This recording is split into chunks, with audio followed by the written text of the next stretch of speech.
It's Laura Eubanks of Design for Serenity with your succulent tip of the day, and we are in Culver City doing the first maintenance on this baby garden that we put in last year. I have Omar, Greg, and Hannah with me today, and in addition to maintenance, we're also performing a modification. You will see that the guys are working on rubbling this garden. The client was having some concerns about this rock. We opted to go with a 1/2-inch rock, and it was just not staying put. Kept rolling off. It keeps rolling off onto the sidewalk. So we are protecting that from happening by rubbling. So, little backstory. Remember these incredible Chinese elms? Did not even want to consider removing them. They are really, really majestic and interesting. But we knew that there would be a tremendous amount of detritus that would be an issue living underneath them, which is one of the reasons why we went with such a light color top dressing rock. So you can see against the top dressing, you can't see a lot of detritus, which is the whole point here. But what we're going to work on today is getting it out of the plants proper more than anything else. That's going to be the goal. So I'm extremely pleased to see that the plants are thriving beyond our wildest expectations. Everything is knitting together so beautifully. The aeoniums are doing fantastic. I wasn't sure, they can be a little tender, but they're doing absolutely fine. You can see here we have a Pachypodium lomerii that has still got some leaves on it. There are some in this garden that have lost their leaves, and if your Pachypodium is currently leafless, remember we are in mid-April in Southern California, and the temperatures are still kind of funky, and the nights are still a little chilly. So don't be surprised if your Pachypodiums lose their leaves right now. I promise they'll come back once the nighttime temperatures stabilize. Look at this fantastic pedunculated echeveria. So stinking cute.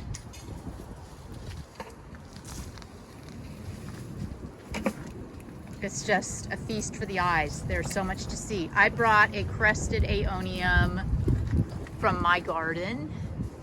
And look how good it's doing. It's got this detritus on it. Is that off? It's so cute. It looks so good. Happy, happy, happy plant. The Echeveria harmsii are really, really happy and looking fantastic.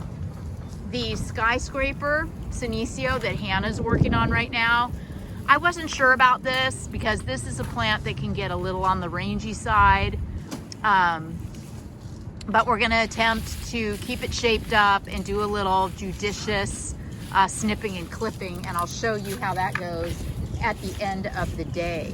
Here's detritus down here in this aloe vera, and the concern with that isn't just aesthetics. Bugs can set up shop in there. It can also hold a lot of moisture, which can potentially rot the plant. So we're going to work on cleaning the detritus out of the plants as best we can. Moving on. Woo-wee, pretty. The portulacarias are very, very happy. The minima looks amazing. All the echeverias are thriving. The millii are doing well. Remember, millii are kind of crapshoot. I never know how they're going to do from one garden to the next.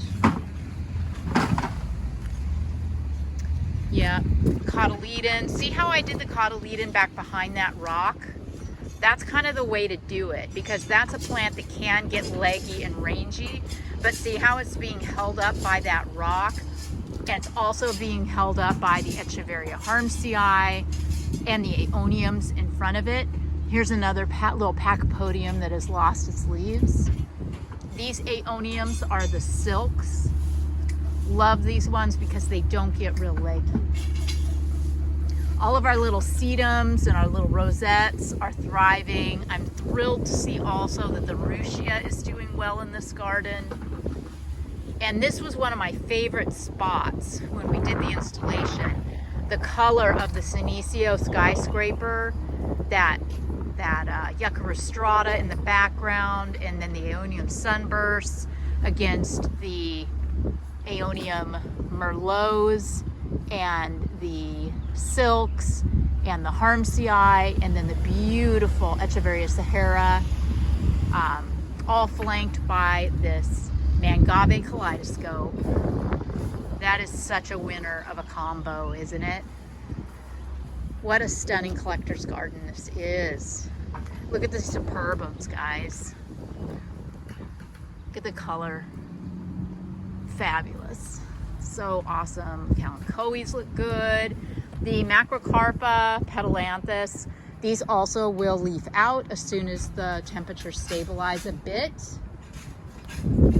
We have Calandrinia spectabalis in this garden at the request of our client, and it can get very, very full, rangy, and she isn't sure how to handle this plant or how to cut it or trim it.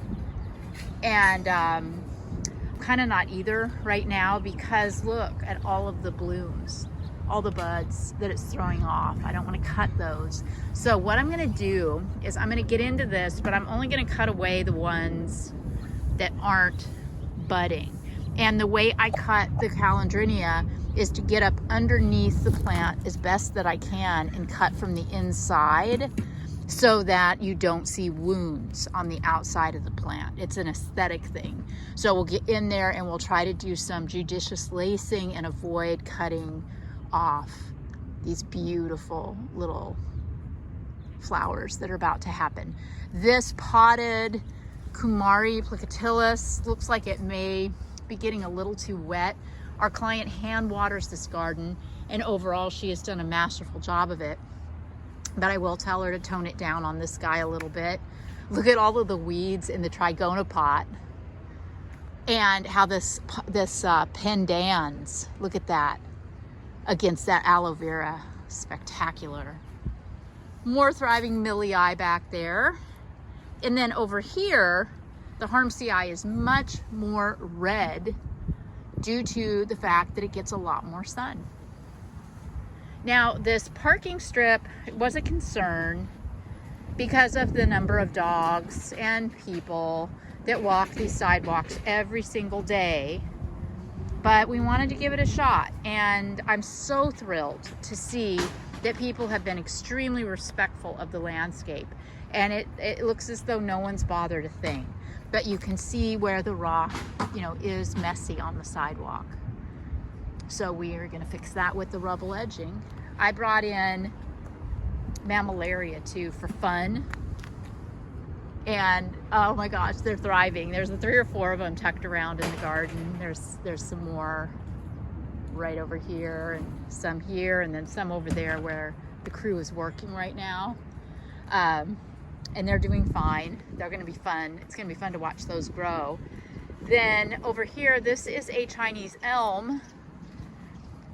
This tree had been cut down, and they didn't grind the stump, so now it's coming back, and our client wants us to just trim it up and keep it looking like a bush. So that's what we're going to do.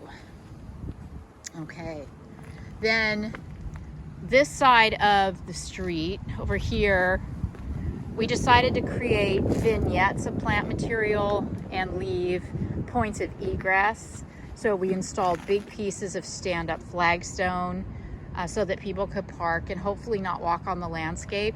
And it's working, guys. I don't see, as I said, any evidence of damage on any of the plants from car doors or dogs or people. That's really encouraging. Also, they clearly did not get any hail up here. I got a lot down south in San Diego, because these agave attenuata would have been very pilled had hail hit these plants. And I'm so thrilled to see how well the Kalanchoe orchialis is doing. This is another one that can be a little persnick. but when it works, it's glorious, isn't it? You can see why they call it copper spoons. Oh my goodness, so stunning. Here's another one of those cherry chocolate chips. Beautiful kalanchoes. More blooming millii.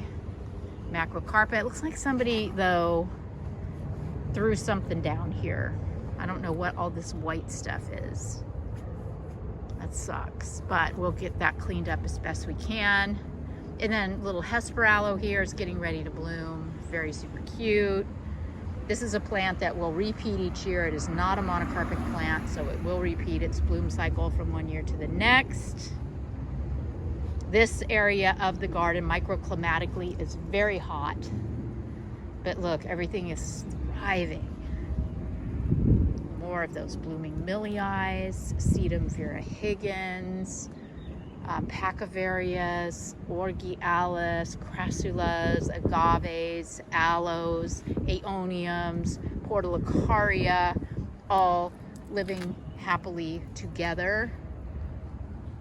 Then over here is their ADU to the right of me.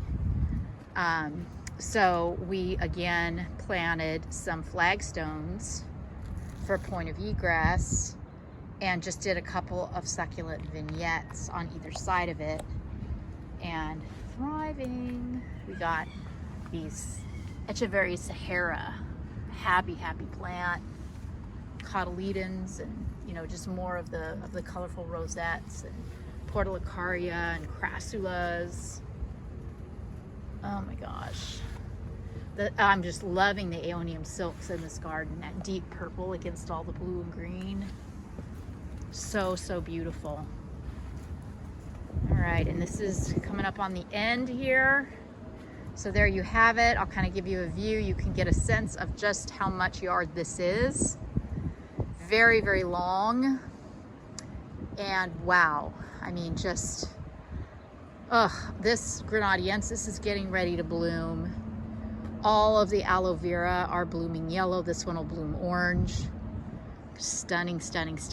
So we are going to tear back in or get to work, and I will check in with you again at the end of the day so you can see our progress and see what we've accomplished.